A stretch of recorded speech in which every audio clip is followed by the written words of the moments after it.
bales from first cutting today.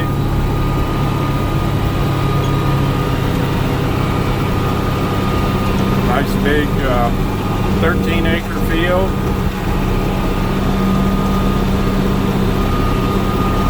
And we're just getting right along, getting after it.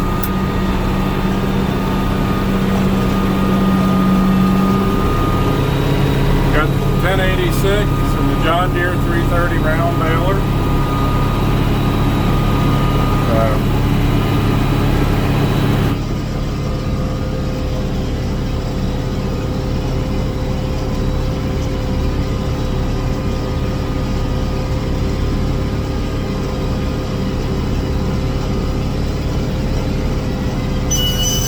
That means the bale's full, and it is. Alright guys, thanks for watching.